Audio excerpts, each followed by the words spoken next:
আর বন্ধুরা, আমি আবার ফিরে এসেছি তোমাদের কাছে আরও একটা নতুন রেসিপির সাথে। আজকে নিয়ে চলে এসেছি দারুণ একটা মজাদার রেসিপি, যা ঘরোয়াভাবে তোমরা বাড়িতেই বানিয়ে ফেলতে পারবে আর রেস্টুরেন্টে না গিয়ে। আজকে বানিয়েছি চিকেন রেজালা, খুবই সুস্বাদু একটা রেসিপি। আশা করছি দেখলে তোমাদেরও ভালো লাগবে, তাই পুরো রেসিপিটা দেখার তোমাদের অনুরোধ রইল। তাই সবার প্রথমে শুক্লা রান্নাঘরে তোমাদের সবাইকে আরও একবার স্বাগত জানিয়ে আমি রেসিপিটা শুরু করলাম। আমি এখানে কড়াইতে বেশ কিছুটা তেলকে গরম করে নিয়েছি। প্রথমে ওই তেলের মধ্যে আমি বড় বড় করে কেটে রাখা পেঁয়াজটাকে একটু ভেজে নেব। যেহেতু এটা বেরেস্তা বানাবো তাই একটু লাল লাল করে ভেজে তুলে নিচ্ছি। এটাকে তুলে ঠান্ডা করে নেব। তারপরে ওই তেলেই ফোড়নে দিয়ে দিলাম গোটা গরম মশলা আর দুটো তেজপাতা। ফোড়নের ভাজা গন্ধটা বেরিয়ে এলে ওর মধ্যে দিয়ে দিয়েছি একটা পেঁয়াজ কুচি। আমি এখানে একটা মিডিয়াম সাইজের পেঁয়াজকে কুচিয়েছিলাম, সেটা দিয়ে দিলাম। যেহেতু আমার মাংসের পরিমাণটা কম তাই একটু অল্পই পেঁয়াজ দিলাম। তোমরা তোমাদের মাংসের পরিমাণ অনুযায়ী পেঁয়াজ রসুনটা দিয়ে দিতে পারো। পেঁয়াজটাকে দেওয়ার পর দিয়ে দিলাম কিছুটা রসুন কুচি। এই দুটোকেই হালকা তেলের মধ্যে ভেজে নেব যাতে কাঁচা গন্ধটা কেটে যায়। তারপরে এর মধ্যে আমি কিছু মশলা অ্যাড করে দিচ্ছি। তো সবার প্রথমে দিয়ে দিলাম 2 চামচ আদা কাঁচা লঙ্কা বাটা, 1 চামচ জিরের গুঁড়ো আর দিচ্ছি একটু ধনের গুঁড়ো। এই দুটো মশলাগুলোকে একটু ভালো করে প্রথমে তেলের মধ্যে কষিয়ে নেব। তোমাদের একটা অনুরোধ করছি, তোমরা অবশ্যই এইভাবে বাড়িতে একবার হলেও ট্রাই করে দেখতে পারো। আশা করছি তোমাদেরও খুবই ভালো লাগবে। আর যদি ভালো লেগে থাকে তাহলে ছোট্ট একটা লাইক শেয়ার করে দিতে ভুলো না। আমার এই ভিডিওটা তোমরা তোমাদের বন্ধুবান্ধব সকলের মধ্যে একটু শেয়ার করে দিও যাতে তারাও দেখার সুযোগটা পায়। মশলাটা কষিয়ে নেওয়ার পর আমি এর মধ্যে দিয়ে দিলাম চিকেনটা। আমি এখানে বেশ মিডিয়াম সাইজের চিকেনগুলোকে পিস করে নিয়েছি। চিকেনটাকে দিয়ে মশলাগুলোর মধ্যে আর একটু কষিয়ে নিলাম। কষিয়ে নেওয়ার পর ওর মধ্যে আমি দিয়ে দিচ্ছি একটু হলুদ গুঁড়ো, সামান্য একটু হলুদ গুঁড়ো দিয়েছি আর দিয়েছি পরিমাণ মতো নুন। তবে এখানে হলুদ গুঁড়োটা না দিলেও চলে, তা আমি একটু দিলাম।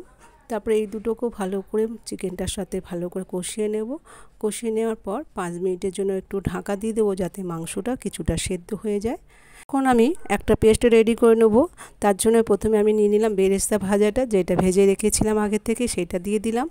আর তার মধ্যে দিয়ে দিলাম কিছুটা কাজুর টুকরো। তারপরে দিয়ে দিয়েছি 3 চামচ টক দই। এই সবগুলোকে দিয়ে ভালো করে একটা পেস্ট বানিয়ে রেখে দেবো আলাদা করে। তারপর অন্যদিকে আমি একটা বাটিতে একটু 1 কাপের মতন গরম জল নিয়ে নিয়েছি। আর এই গরম জলের মধ্যে দেখো 5 টাকা দামের গুঁড়ো দুধ আমি দিয়ে দিলাম। দিয়ে এটাকে গুলে আমি আলাদা করে রেখে দেবো। যেহেতু মাংসের পরিমাণ কম সেই জন্য আমি 1 কাপের মতোই নিয়েছি, তোমরা তোমাদের পরিমাণ মতো নিয়ে নিতে পারো। তো এটাকে গুলে ভালো করে আলাদা করে রেখে দিচ্ছি। এবার অন্যদিকে দেখা যাক আমার মাংসটার অবস্থা কি হয়েছে।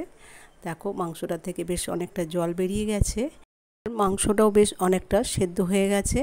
তাই এখানে আর কোনো জল ইউজ করব না। তাই মাংসটাকে ভালো করে প্রথমে একটু নেড়ে চেড়ে নিলাম ঢাকনাটা খুলে।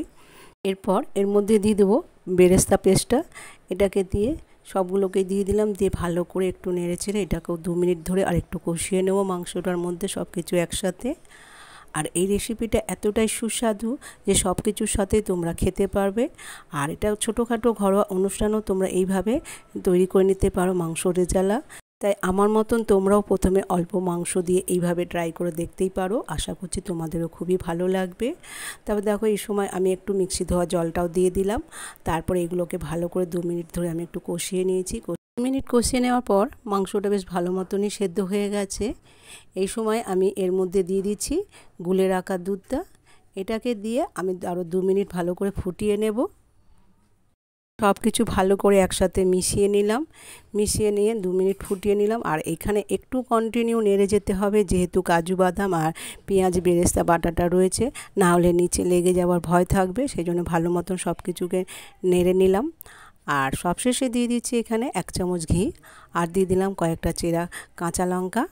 তারপরে দিয়ে দেবো 1 চামচের মতন গরম মশলা।